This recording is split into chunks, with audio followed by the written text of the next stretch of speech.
అనగనగా చెరుకులపల్లి అనే ఒక చిన్న గ్రామంలో రామయ్య, జానకమ్మ అనే దంపతులు జీవించేవారు. వాళ్ళది మధ్యతరగతి కుటుంబం. పెద్దగా ఆస్తులు లేకపోయినా ఇద్దరు ఎంతో ప్రేమగా జీవించేవారు. కానీ పెళ్లి అయ్యి 5 సంవత్సరాలు గడిచినా పిల్లలు లేకపోవడంతో చాలా బాధపడేవారు. ముఖ్యంగా జానకమ్మ ప్రతిరోజు దేవుడిని ప్రార్థిస్తూ వ్రతాలు చేస్తూ ఒక బిడ్డ పుడితే చాలు దేవుడా అని మొక్కుకుంటూ ఉండేది. చివరికి దేవుడు వారి ప్రార్థనలు విని వారికి ఒక చక్కని మగబిడ్డను ప్రసాదించాడు. ఆ బిడ్డకు రఘు అని పేరు పెట్టారు. లేక పుట్టిన కొడుకు కావడంతో రఘును ఎంతో అల్లారుముద్దుగా పెంచుకున్నారు. వాళ్ళది పెద్ద ధనిక కుటుంబం కాకపోయినా రఘుకి ఏ లోటు రాకుండా చూసుకునేవారు. కానీ వారి ఆనందం ఎక్కువ కాలం నిలవలేదు. ఒకరోజు రామయ్య పొలం పని మీద పట్టణానికి వెళ్తూ ఉండగా ప్రమాదవశాత్తు యాక్సిడెంట్స్ అయ్యి అక్కడికక్కడే చనిపోయాడు. ఆ వార్త విన్న జానకమ్మ గుండెలు పగిలేలా ఏడ్చింది. భర్త చనిపోవడంతో ఆమె జీవితమే ఒక్కసారిగా మారిపోయింది. ఇంతకాలం భర్తతో పిల్లాడితో సంతోషంగా ఉన్న ఆమె ఇప్పుడు ఒక్కతే కుటుంబ బాధ్యతలు మోసే పరిస్థితి వచ్చింది. తినటానికి కూడా డబ్బులు లేకపోయినా తన కొడుకుకి ఏ లోటు రాకూడదని ధనవంతుల ఇండ్లలో పాచిపని చేస్తూ రఘును చదివించింది. పొద్దున్నే లేచి పనులకు వెళ్ళి రాత్రి వరకు కష్టపడేది. కానీ ఎప్పుడూ తన బాధని కొడుకుకి తెలియనివ్వలేదు. ఇలా సంవత్సరాలు గడిచిపోయాయి. రఘు పెద్దవాడయ్యాడు. చదువు పూర్తయ్యాక ఒకరోజు ఎంతో సంతోషంగా ఇంటికి వచ్చి, అమ్మ, నాకు గవర్నమెంట్ ఉద్యోగం వచ్చింది. మన పక్కనే ఉన్న పట్నంలో ఉద్యోగం. ఇక నేను ఉద్యోగానికి వెళ్తాను.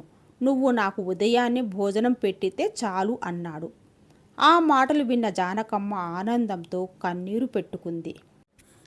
నాయనా, ఈరోజు నేను పడిన కష్టానికి ఫలితం దొరికింది. మీ నాన్న ఎక్కడున్నా నిన్ను చూసి గర్వపడతాడు అంది. కానీ రఘు మాత్రం, అమ్మ, ఎప్పుడు నాన్న గురించే మాట్లాడుతావు అని విసుగ్గా వెళ్ళిపోయాడు. జానకమ్మ మనసులో మాత్రం తన కొడుక్కి పెళ్లి చేస్తే ఇక తన బాధ్యత పూర్తవుతుందని అనుకునేది. అదే సమయంలో గ్రామంలోని పంతులు గారిని పిలిపించి, నా కొడుకుకి మంచి సంబంధం చూడండి, కట్నం ఏమీ అవసరం లేదు, అమ్మాయి మంచితనం ఉన్న పిల్ల అయితే చాలు అంది. పంతులు గారు కూడా, నీ మనసు ఎంత మంచిదో అంత మంచి కోడల్ని తీసుకుని వస్తాను అని వెళ్ళిపోయారు. కానీ రఘు మాత్రం అప్పటికే సుజాత అనే అమ్మాయిని ప్రేమిస్తున్నాడు. సుజాత అందంగా ఉండేది. కానీ ఆమెకు డబ్బు మీద ఆశ ఎక్కువ. పెద్దలంటే గౌరవం ఉండేది కాదు. రఘుకి గవర్నమెంట్ ఉద్యోగం ఉండటంతో అతన్ని ఇష్టపడింది. ఒకరోజు సుజాత, మన పెళ్లి పెద్దలతో చెబితే ఆలస్యం చేస్తారు, మనం గుడిలో పెళ్లి చేసుకుందాం అంది. రఘు కూడా తల్లి గురించి ఒక్కసారైనా ఆలోచించకుండా వెంటనే ఒప్పుకున్నాడు. కొన్ని రోజుల తర్వాత వాళ్ళిద్దరూ గుడిలో పెళ్లి చేసుకుని నేరుగా ఇంటికి వచ్చారు. వాళ్ళను చూసిన జానకమ్మ ఒక్కసారిగా షాక్ అయింది. నాయనా, పెళ్లి చేసుకున్నావా?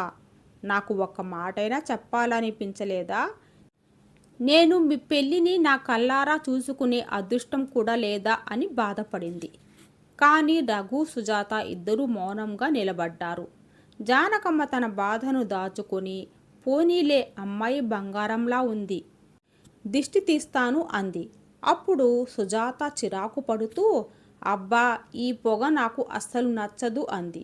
రఘు కూడా, అమ్మ, ఇవన్నీ మూఢనమ్మకాలు అని చెప్పి భార్యను లోపలికి తీసుకుని వెళ్ళిపోయాడు.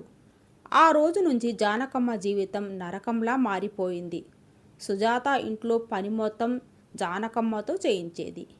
తాను మాత్రం టీవీ చూస్తూ బయట పొరుగింటి వాళ్లతో కబుర్లు చెబుతూ గడిపేది. రఘు కూడా తల్లి పట్ల గౌరవం లేకపోవడంతో భార్య మాటలకే విలువ ఇచ్చేవాడు.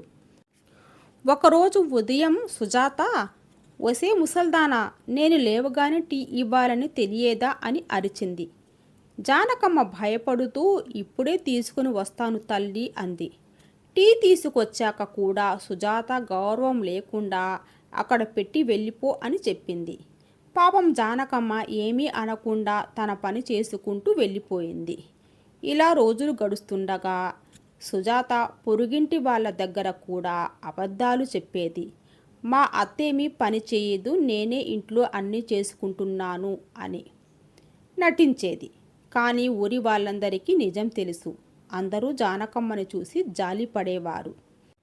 ఒకరోజు జానకమ్మ రఘుతో, నాయన నాకు కాళ్ళ నొప్పులు ఎక్కువ అవుతున్నాయి, ఒక పని మనిషిని పెట్టుకుంటే బాగుండును అని అడిగింది.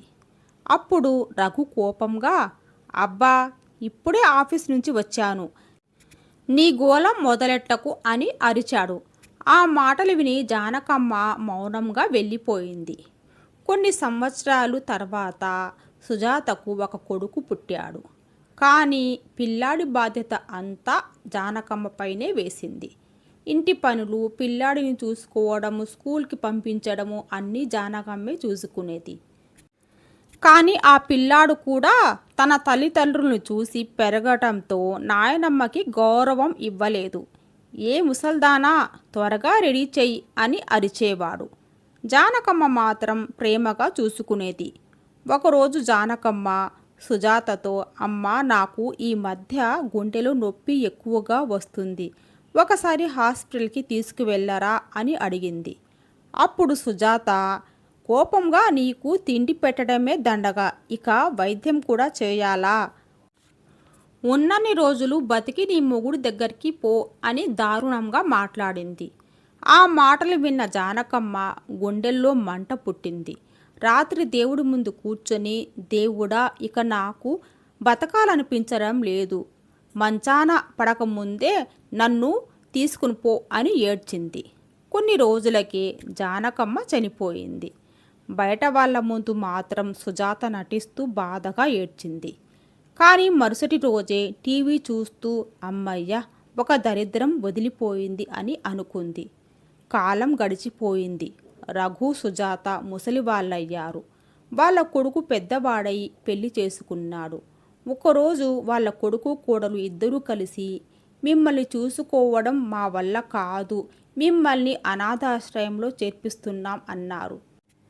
ఆ మాటలు విన్న సుజాత కన్నీళ్లు పెట్టుకొని, నాయనా మేము నిన్ను కనిపెంచితే ఇప్పుడు మమ్మల్ని ఇలా వదిలేస్తావా అని అడిగింది. అప్పుడు వాళ్ళ కొడుకు చల్లగా నవ్వి, అమ్మ నాయనమ్మ విషయంలో మీరు ఏం చేశారో నేను చిన్నప్పటి నుంచి చూస్తూనే పెరిగాను, మీరే నాకు ఈ బుద్ధులు నేర్పించారు అన్నాడు. ఆ మాటలు విన్న రఘు, సుజాత ఇద్దరూ తలదించుకున్నారు.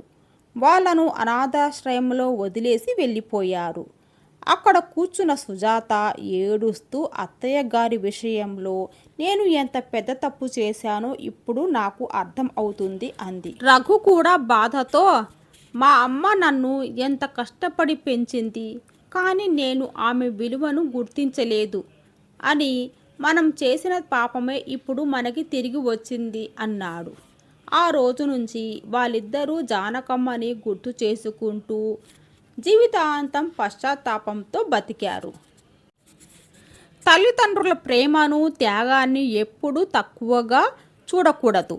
కర్మ ఎప్పుడైనా తిరిగి వస్తుంది. మనం చేసిన మంచో చెడో ఒకరోజు మన ముందుకొచ్చే తీరుతుంది. ఈ కథ ఎలాగుందో కామెంట్ చేయండి. నచ్చితే లైక్ చేయండి మరియు సబ్స్క్రైబ్ కూడా చేసుకోండి. Thank you for watching.